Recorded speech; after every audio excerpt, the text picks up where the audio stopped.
And what we did in that test is, in addition to just telling you what molds are present, right? The other thing that we did is we went back over 3 years of all of the inspections that we did, and we figured out where your home would rank on the scale of every house that we've ever been into over that 3-year period, and give you more understandings of how contextually your space would relate to that in terms of like the percentile that you would fall into. You're listening to The Human Upgrade with Dave Asprey.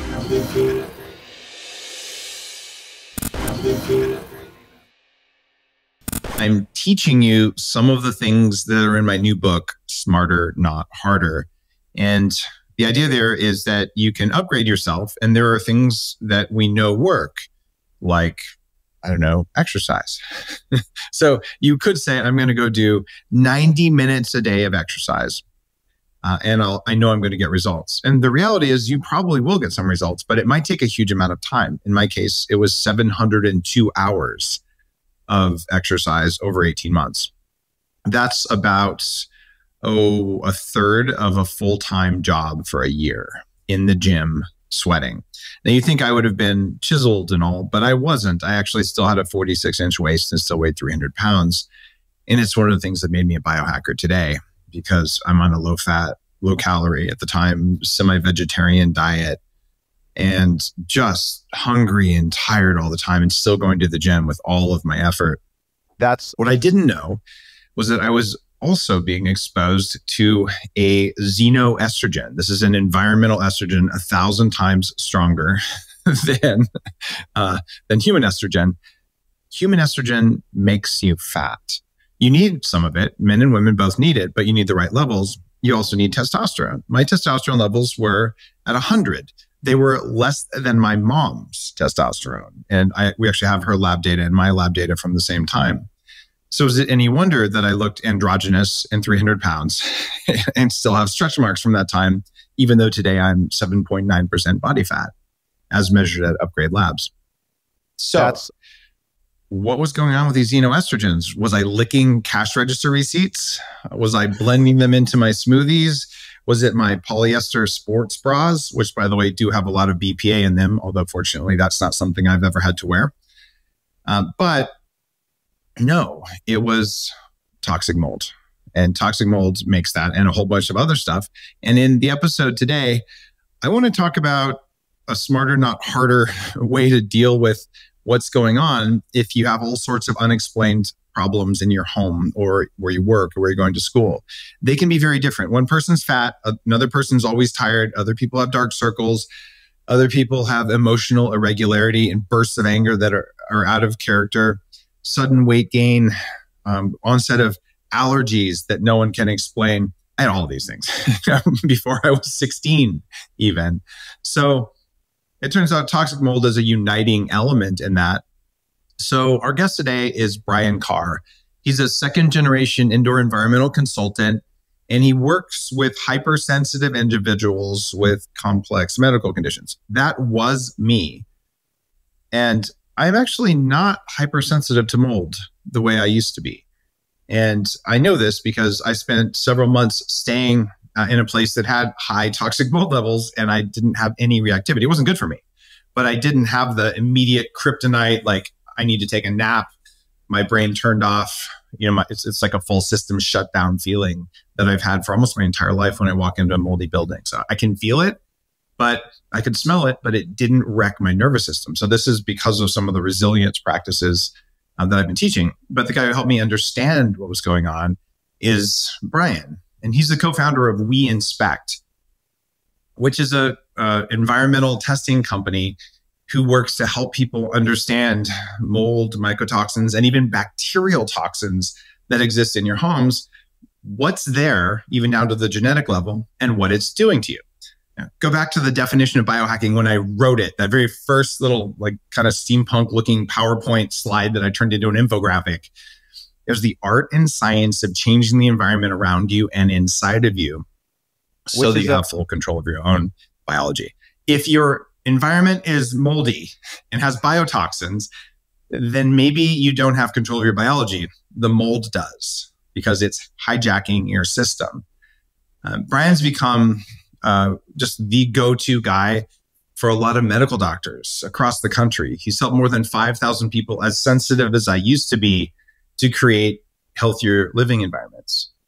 And you're going to learn a lot in this episode, even if you're saying, well, I don't have a mold problem. You'd be surprised, because you know that marital problem you might have, that can be mold, because one of you can have very different symptoms than the other.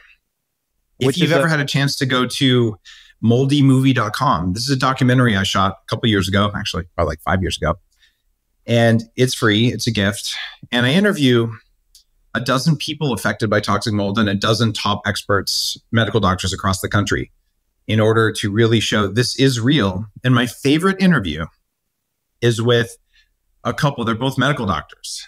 And he's sitting there going, I never felt anything, but it's real. And his wife, who's also a medical doctor, she's like, hey, I thought I had hypochondria because I had too many symptoms. It must be in my head, except my temperature was too high. So I biopsied every organ in my body. They punctured her liver to see what was wrong. And what was wrong is their house had mold. And so that conversation, no medical doctor, even the most skeptical one, can see that conversation and go, this is all in your head. It's not in your head. And Brian's probably the top guy to say, not only is it not in your head, it's in your home. Here's exactly where. So Brian, welcome to the show. Thank you for having me. What an intro. I love it. I'm just honored to have been able to kind of work with you and obviously be able to chat with you here and try to make this hidden thing that nobody can really kind of put their finger on a little more easy to understand, because I think that's a big problem with it. Tell me about the history of We Inspect. Well, so it actually starts before We Inspect. So we're a family company. I married into the family. My father-in-law has a twin brother. When they were younger, about 20 years ago, they started mold inspection businesses. They didn't do it because they understood what we're going to talk about today yet. They did it because there was an opportunity and they thought it was interesting and they were kind of into that stuff, right? And so they started these companies, and after a while, they kept getting the same questions from their clients and they kept seeing the same types of things, which is a lot of what you just described, right? We're sick. My doctors don't believe me. I feel like there's something here, but I'm not totally sure. My husband's fine, but I'm not. Like, there's symptoms were all across the board.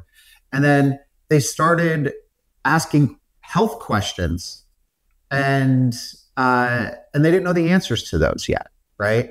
And so they started going to, there are large medical conferences now that focus on environmental health, right? There wasn't a lot at the, 15 years ago, there wasn't as much as there is now, but they started going to these things. And they would go in and be like, 200-300 doctors are all functional health doctors, this sort of thing. And, everybody networks at these things, right? So the doctors go up to them like, oh, hey, where do you guys practice? Where's your office? All this stuff. Like, oh, we're not doctors. And everybody's just kind of like shocked. They're like, well, what are you doing here? And so they explained what they did. And the doctors immediately were like, oh my gosh, we need somebody like you to help us put this piece together. Like the more progressive, like functional medicine community was aware of this stuff. They didn't have somebody in the field that can go into the homes and kind of put two and two together. And the practitioners knew that if the exposure kept happening, that their patients weren't really going to get better.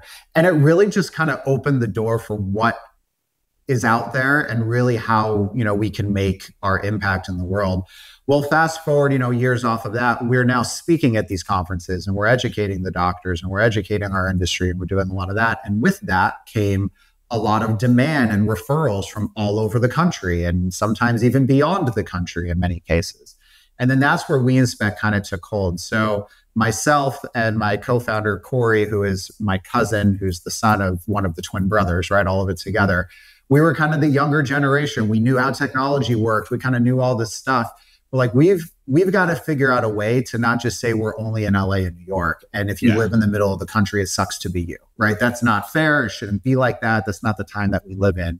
And it took a few years. It took a lot of money and investment and building infrastructure and building, systems and process and get to where we are now. We work all over the country. All of our inspectors are trained directly by me and our team. And we're able to go anywhere, really at any time. And then beyond this, the future where we're going next is we are turning all of that into a mobile application that will make things even more accessible for people to where we don't even have to travel to your house. We're in beta on that right now. I'm sure by the time this airs, it's going to be out. So I'm really, really excited for where it's going to go and just the amount of people that we're going to be able to help and guide. That's fantastic.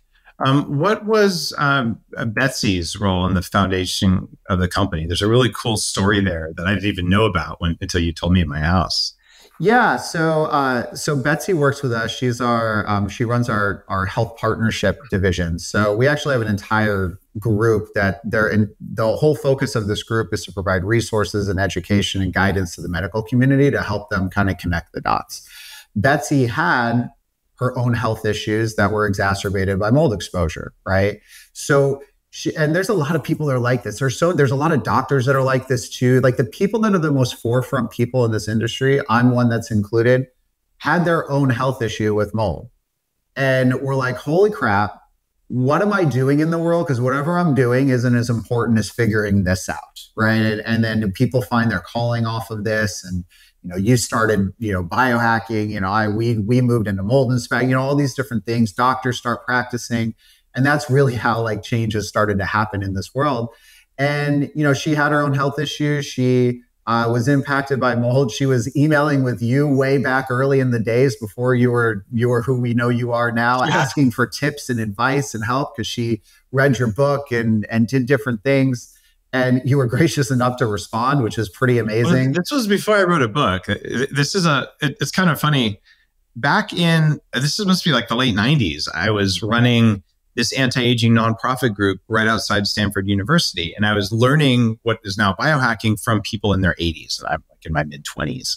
And it was like such an opportunity. And I started just talking locally. I gave the first big talk about toxic mold and all the different things it did and how it got into the body and how it was in food and how it was in our environments. And then Betsy started emailing me and people who have mold or people who know people with mold who are listening are like, oh, I get this. But when you have mold, everything feels 10 to 100 times harder than it really is. Mm-hmm. And it's not that you're weak. It's not that there's something wrong with you. Actually, there is something wrong with you. You're being poisoned. But it's not a moral failing, right? Mm-hmm. It's literally everything looks like Everest. And you forget things constantly. So when you're working with a mold patient or someone who's been affected, you can tell them something and 20 seconds later, they can't remember it. And then they get mad at you because they can't remember it. Yeah. So Betsy might have been like that. And she'd email me and I would just respond. Anytime I could help someone with mold, to this day, I still do. In fact, just recently, a journalist from a big publication like broke down in tears on camera. I'm like, oh no, you're not crazy. You have mold. And like we went through it. So I get joy from helping people not go through what I went through. And she was one of those. I'd forgotten about it.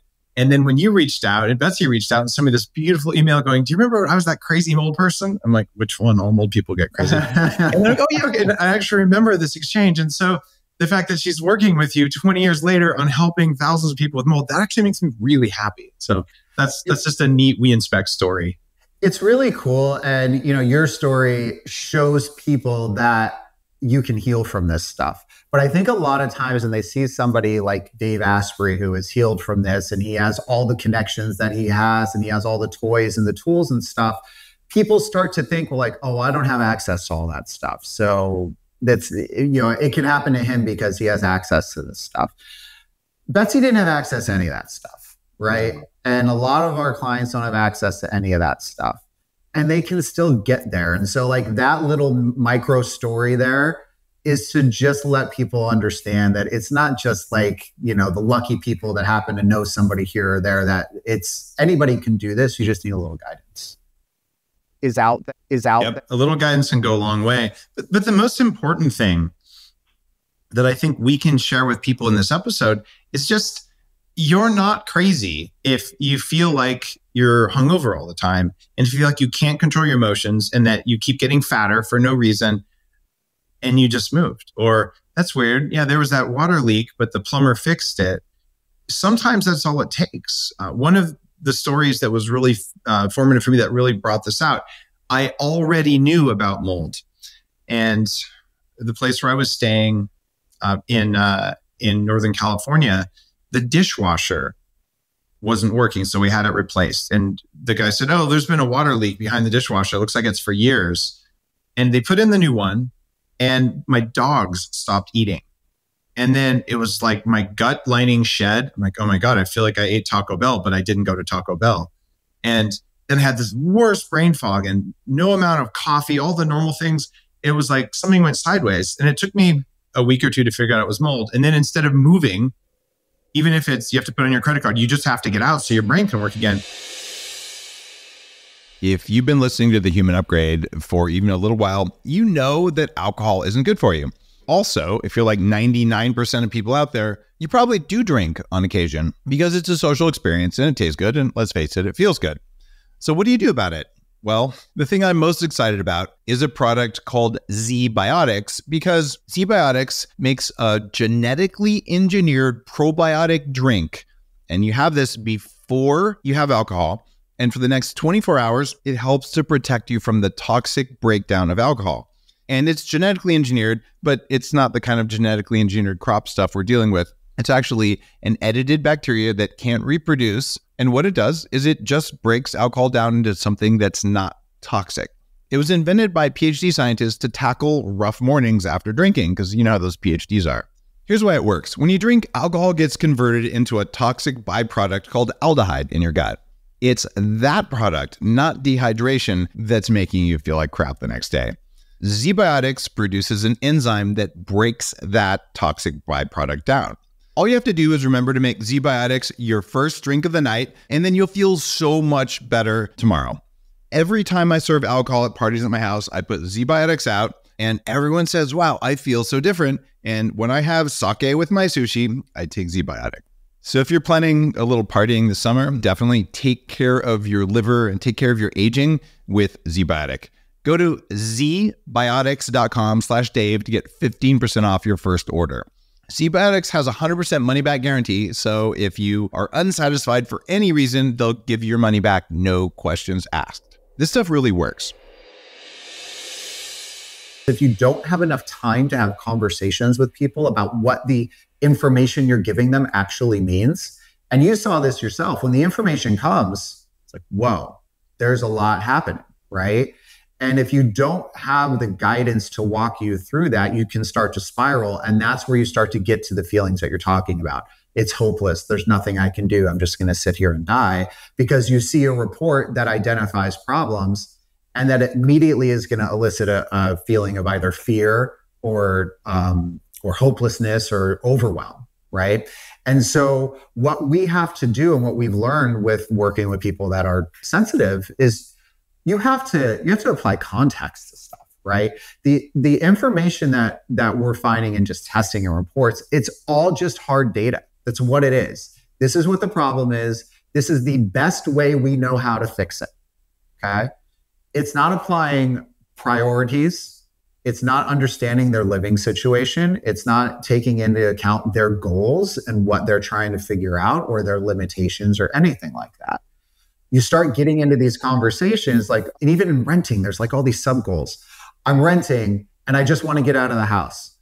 I'm renting, but I want a little something for leaving because I feel like all my stuff is contaminated. So I feel like I need to get some sort of compensation before I get out of the house. It's not just wanting to leave, but it's about getting compensation.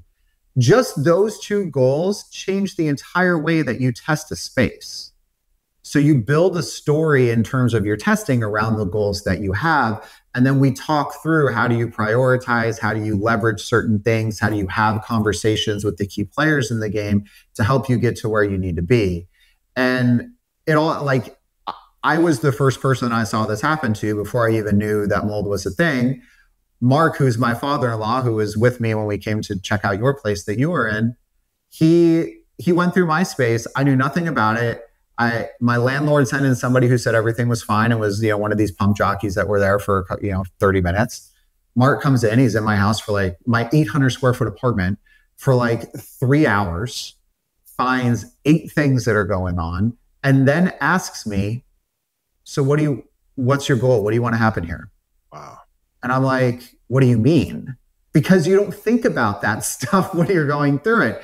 And he asked the questions, do you want to stay? Do you want to leave? What do you want to do? This or that. And so he helped me get out of the lease, partially because I was dating his daughter. I think he was a little more hands-on at the time. Yeah, that might help. He might have been with someone else. But he showed me like how you can, how that piece, the consulting piece, the guidance piece is just as important as the identification of what the problems are in the space. And when you marry the two of those things together, that's where all the stuff you just talked about starts to diminish, because somebody feels like, oh, I have a plan. There's a light at the end of the tunnel. Here's my approach. This is how Brian got out of his 3 leases in LA and all the death pits in LA that exist out there, right? Every single time I moved in LA, because there was a water leak and I had to get out. And it was a formula of full inspection, test 2 to 3 things that I felt really confident that were a problem. And then I have a letter written by an attorney that says, here's how this is going to go down. And that will scare pretty much any landlord into just letting you out of your lease because they don't care, right? There's a framework. I see it at work. Share that with somebody in a consult. Here's how it works. Here's what you can do to achieve that goal. That's like one example.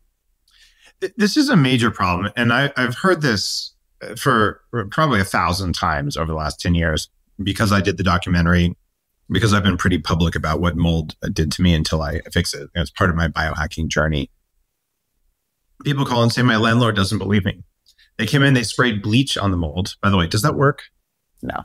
Yeah, spraying bleach on mold feeds the mold because there's water in the bleach. It off. Yeah, exactly. It makes more toxins. Yeah. It's like, hey, let me punch you in the face and then give you a lot of food to recover. It's like weightlifting for mold. That's what bleach is. But that's actually not true if it's on porcelain or something. That'll actually kill it. But if it's on any porous surface, you can't do it. So, all right. The landlord doesn't want to admit there's a problem because then they would have to disclose it to someone else. Or they'd have to pay to fix it. Either way, it's terrible. And it can be very expensive for landlords. And if you're a landlord and you're saying, well, I turned the AC off because no one was living there for 3 months, you just created a mold bomb. Like a house with no environmental circulation that's closed off, stuff will grow. That's how Mother Nature recycles, right? So you have to keep at least a minimum level of circulation. There's all these things that people don't do. Even Airbnbs, I don't stay in them very often because most Airbnb owners just turn off the AC until you're there and you walk in, you're like, oh, it smells a bit funky. And you open the windows and then the next day, you're like, I don't really feel that good. So there are solutions to this, like air filters. There's Homebiotic, which is a company that I started specifically around this problem. It's a environmental probiotic you spray around, and it's a bacteria that lays dormant and waits for mold. And then when mold comes out, it's the same stuff that competes with mold in the soil, but now it's in the home, and it's not going to fix inside a wall or something. But I know that if I'm in a hotel room that's on the edge and I miss that around and I come back a couple hours later, it's actually much better. So it's something that's very low cost, like $20. And it's not one of my biggest companies. I barely talk about it, but it's one of those things that certain mold people just know about. And it's something that I travel with. So, but I don't know what else to do though. So I'm going to go back to that. I don't have $100,000 to spend, and I might be able to move out, which is going to be financially devastating. I have to leave my mattress, or maybe just get a airtight mattress cover and keep your mattress. But anything that mold could have settled in isn't going to be safe unless I clean it. What's the lowest cost way to get rid of, say, mold in a room? It's interesting because if you look at it just in a vacuum of I have mold in a space, how do I get rid of mold in a space? Well, let's define what getting rid of it means. There's levels of getting rid of it. Like how much am I getting source, or am I just, and it needs to be a combination of 2 variables. What is my health condition and what of my body, and what is the health condition of my house? And they need to be able to balance. Okay. Now, somebody who is really resilient can be exposed to more mold in a space because their body can handle it and they find an equilibrium. Other people who are incredibly hypersensitive and like one hit of it just kills them for 2 days, right? Their bear is way low.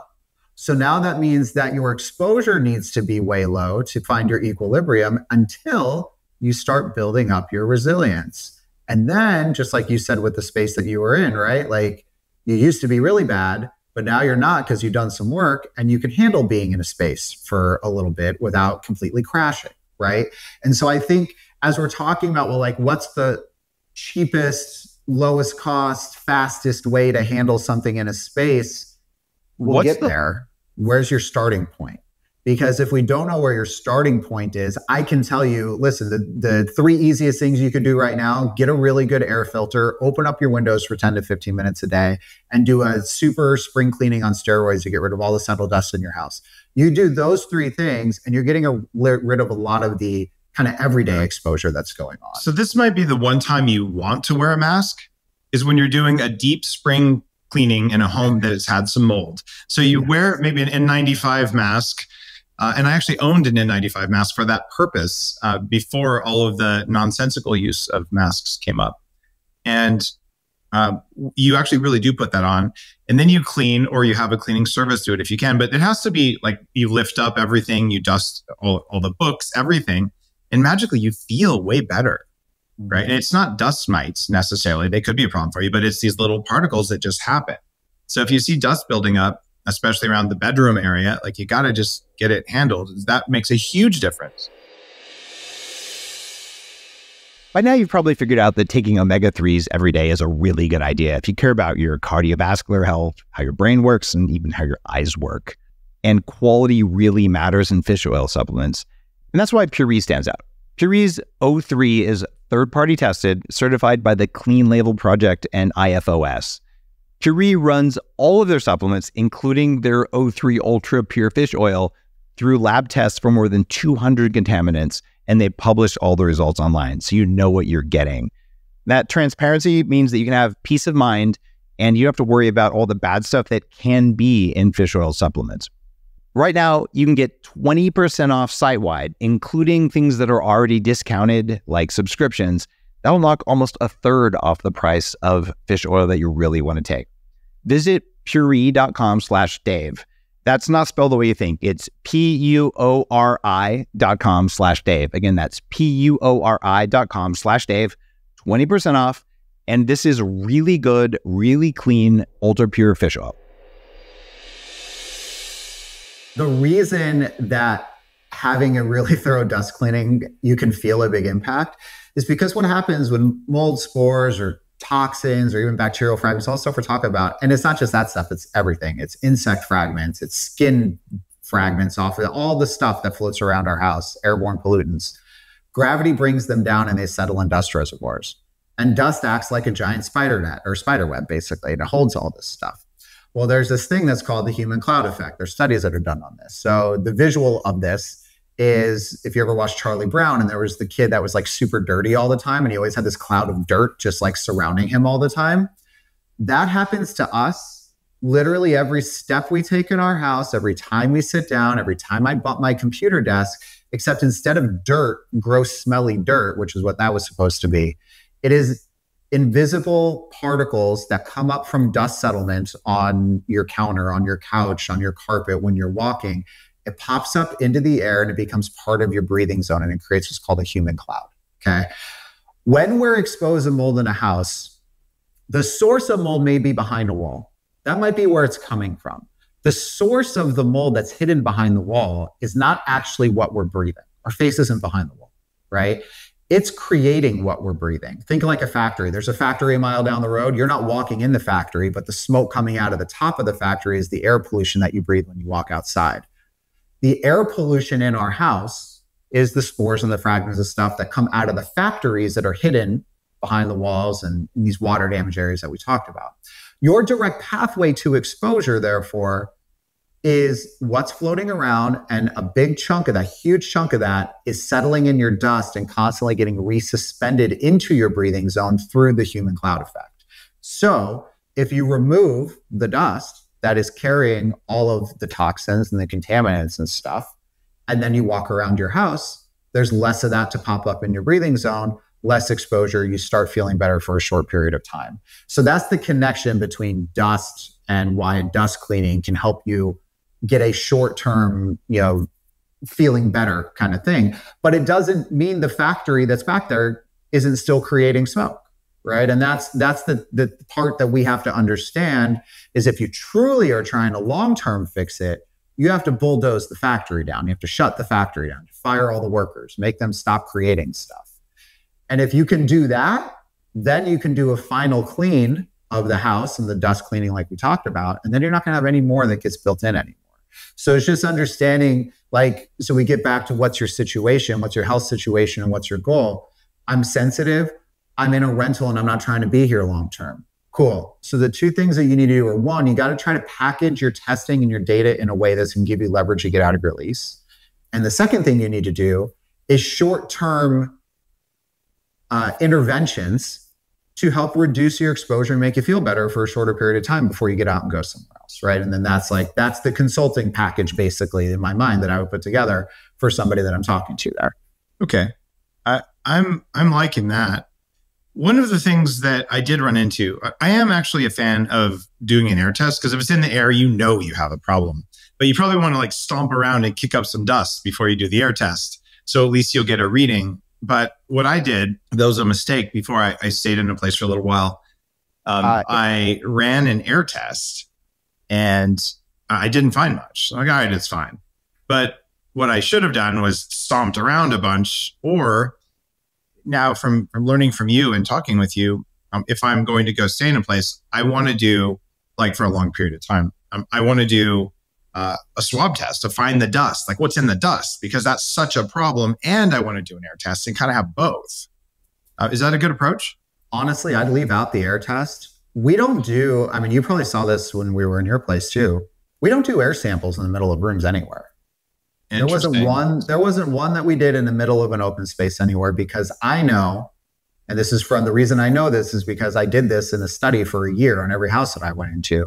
70% of the time, an air test is going to give you a false negative when there's a hidden mold source in a wall or under a cabinet or under the floor 3 feet away, because it just can't pick it up, because there's too many variables when you start thinking about air currents and this and that and all that stuff that's moving around. Air sampling, the further away you get from the source, the less and less and less effective it gets. So the only way that we really do air testing, we actually call it source identification testing. It's to know where the source is. So what's an example of that? I look at a wall and I see the paint is chipping and there's bubbling on the baseboard like that. But there's no mold on the front of the wall. So you can't swab the front of the wall. There's nothing there, right? Nothing's going to come on a swab. So how do I know if there's mold behind the wall? Because the water damage is the clue and the red flag that tells me there might be something here. We do what's called a cavity air test. Put a little hole in the wall, put a tube through the hole, connect the tube to the air sampling pump. Now I'm collecting air from behind the wall instead of random air floating around 5 feet, 10 feet away from it. And I get right on top of where I think the problem is. And if I see there's something there, I know there's a problem right here. It's right here. I found it. It's right here. This is where it starts, right? And if you get in there and there's nothing that comes up on the sample, you say, okay, I sampled an area where the water damage was most significant. We know that water plus organic material equals mold. Okay. That was my reason for testing it. I get in there, sample says there's nothing there. I feel pretty confident that there's not a big problem back there, if any. So we leave that alone now as we're starting to go through lab results and remediation plans and protocols and what that looks like. But to get back to your question, if you're first getting into a space and you're just like, I just want to know if this place has a problem, how significant is it if it is? So I can tell you where it's coming from. I'm just going to let you know if there's something going on here. You do what's called a dust test. And it's literally a dust collection of the dust in the house. And it's the same reason that we talked about. All this stuff settles down into the dust, and the dust acts like a spider web and it grabs all of it. Now, the thing that, in addition to just the home science of how things settle and all that, the other reason that dust sampling is way more effective than air testing is because air sampling can only look for what's called a spore. Okay, so if anyone's familiar with mold that's listening to this, they've probably heard of mold spores. That's probably what they've heard of. Right. So think of that like a, when you're a kid and you pull up the flower and you blow on it and the little things fly off, in your right? sister's face, and then she like starts crying and she punches you in the face, and then you realize that that's your entire relationship with your sister until the end of your life because of that one deadline. Like that, you mean? Well, I don't have a sister, so I can't speak to that. I'm messing with you. But yeah, so dark, Brian. Jeez. I know, for real. Sorry, guys. Listen, this is going a whole nother way. The last half of this is all relationships, health. That's what it is. No, think of that as the spore that comes off, right? That's a spore that floats around. But what if the entire, let's not use a let's use a tree. It's easier to visualize. The leaves on the tree are the spores. In the fall, leaves come off. Those are the spores from your colony, right? But you still have the entire tree. The tree has a trunk, it has roots, it has branches, it has bark, it has all this other stuff that's on there, right? None of that gets identified in a regular air sample, okay? But in a dust sample, it can get all the way down to a piece of bark that happened to break off of that colony that has the same DNA signature as that mold type, and it can identify that within there. And why is that important? Because that is the true load of what you're being exposed to. Our body, when we breathe something in, doesn't look at it and says, oh, it's a spore, so I don't like this, but anything else is fine. It breathes in whatever it breathes in. And if it's any part of a mold colony or even the toxins or whatever, it triggers the immune response. It's something that should not be in our body. And air samples, and so one of the studies that are out there says that the amount of fragment, okay, so think the bark, the little piece of bark that broke off the tree as compared to the leaf that fell off the tree, the amount of fragments in a home can be up to 500 times the amount of spores that are there because they break off like that.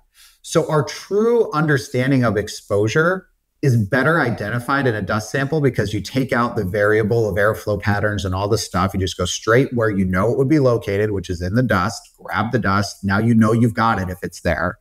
And the analysis on it is way more in depth and it gets all the way to the species of mold. So let's say you're somebody who knows that you have mold toxicity and you've done a urine mycotoxin test and you've got ultratoxin A, or you've got, fill in the blank of whatever toxin you have.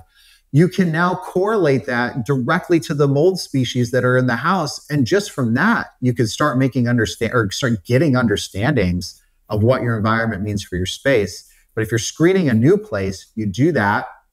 There's a test that's called the dust test, which is one of my companies, thedusttest.com. And what we did in that test is, in addition to just telling you what molds are present, right?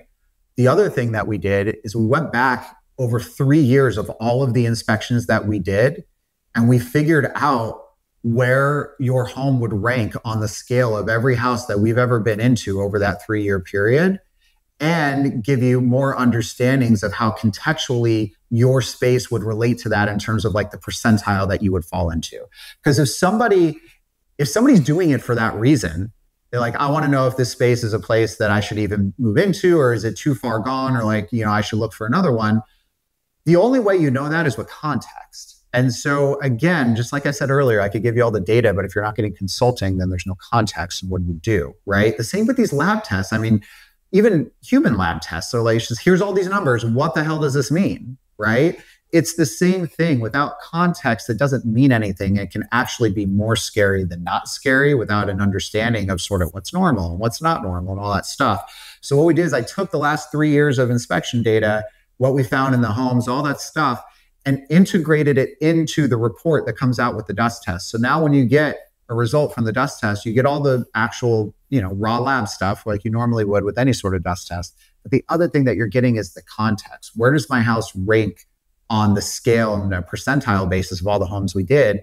And then the third thing we lumped into this, because again, consulting and context is key in all of this, free phone call with our team afterwards. You tie it in directly into the dust test report. There's a link in there. You do it. We have your information up in front of us. And you actually get a consult with the people that know how to read these things on what it means for you. And then what happens in that talk? The same things we said. Well, what are your goals? What are you looking for? Where'd you come from? What are you wanting to do? Based on all of this information, here's the advice we would give you, right?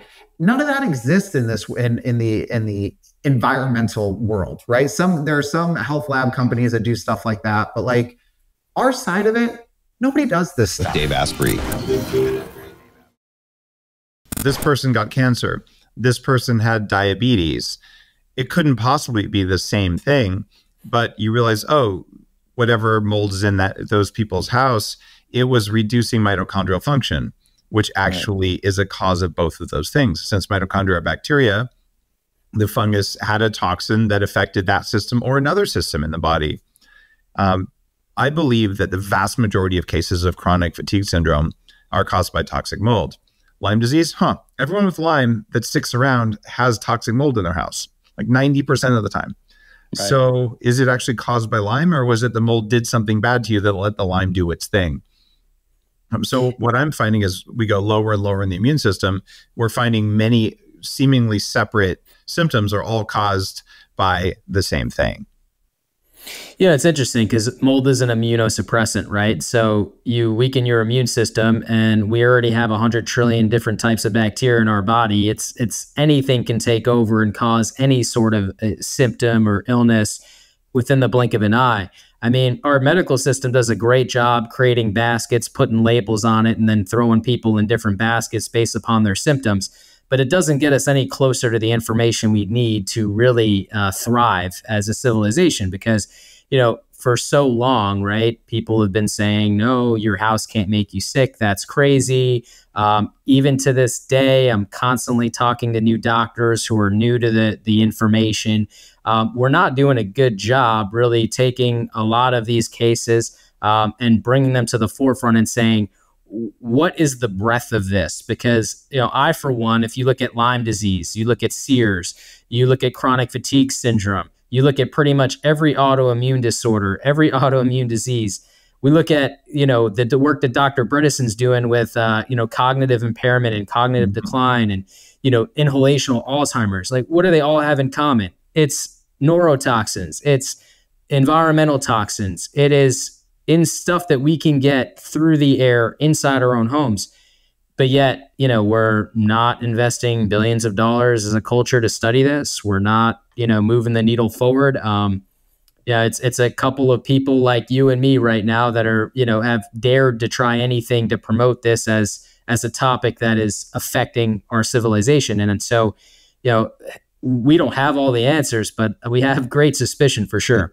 If we had spent as much on remediating mold from our schools that are almost universally moldy as we had on buying throwaway masks over the last 2 years, the overall death rate would be lower now, not higher. It's that big of a deal just from the exposure of kids. University dorms and places that are funded by the public are rarely maintained properly. And you just find that it's a massive, massive issue. And people don't know why they have brain fog and asthma and rashes and GI disturbances and Hashimoto's, thyroiditis, and all these other things. Well, this is a trigger, but it's not the only trigger. You put together a talk 2 years ago and talked to the Air Quality Association's annual conference. And you found a subset of people that had a different reaction to mold. Tell me about what you shared and what response you got from that. Well, basically, I did a presentation for the Indoor Air Quality Association, and it is a group of professionals like myself who, are sharing information with our colleagues, really trying to, help shape the community to help more people, right? Because I think it's important that if we're going to be in a mold remediation industry, everyone should be on the same page so that when you call somebody, whoever shows up to your house is going to have the same standard. And that isn't the case today, unfortunately. At this conference, I presented, the talk was, I believe, called Mold Remediation and Mold Investigation for Hypersensitivity.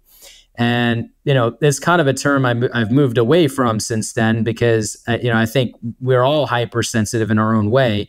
But it was really trying to break the mark for this community of professionals that, the way in which we do things, it doesn't work for a large subset of the population who seems to be affected by this chronically. And here is what I've been doing as a professional to really help this population. And I, kind of made a call to action that we all need to be moving this industry forward in this direction if we don't want to have a sick society here. And, I was heckled. I had people standing up saying things like, so you're telling me that if mold's in the attic, we got to remove all the insulation. Well, these builders that I work for, they're not going to pay to do that. And, it all just became about money almost instantly and all the reasons why they can't conform.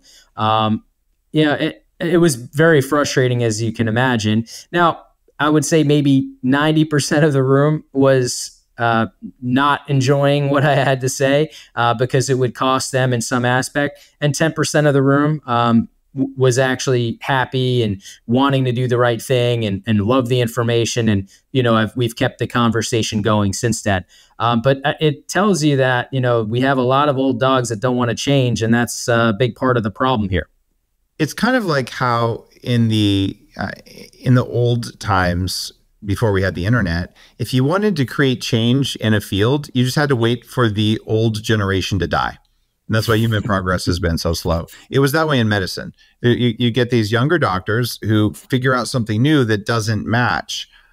One of my favorite examples there is the head of the Karolinska Institute, which is one of the top probably 3 medical schools on earth, waited until the year he retired to release a massive, highly technical textbook he'd been working on for years, showing that the body is electrical more than it's chemical, with photos and studies.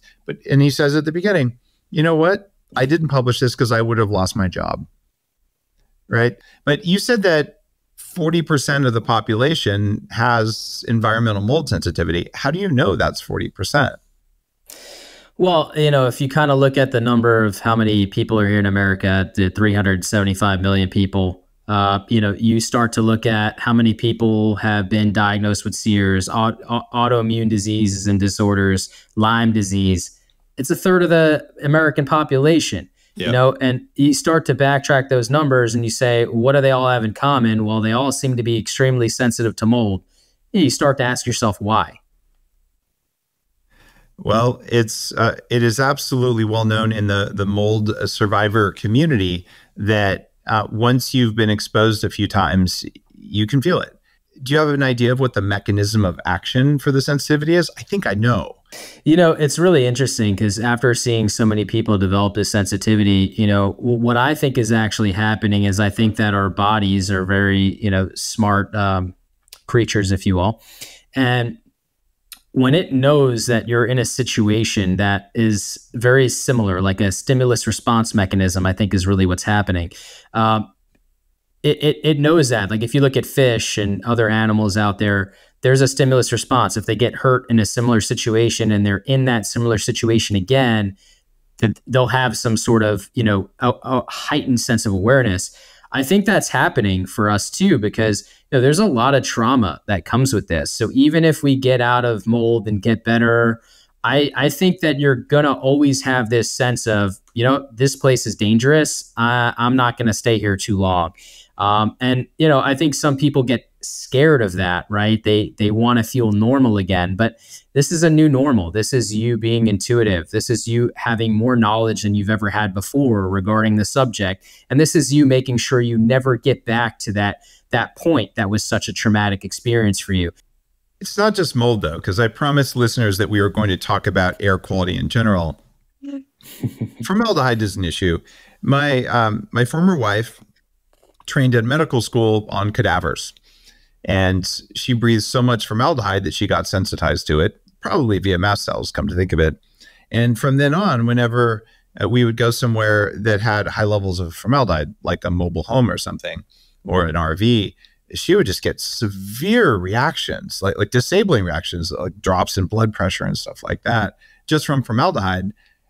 Tell me about formaldehyde or other VOCs and other toxins that are in homes and in home air specifically. Yeah, so formaldehyde's a big one, mainly because everything that we buy these days comes into our house in 2 days. We have no idea where it came from. And a lot of the countries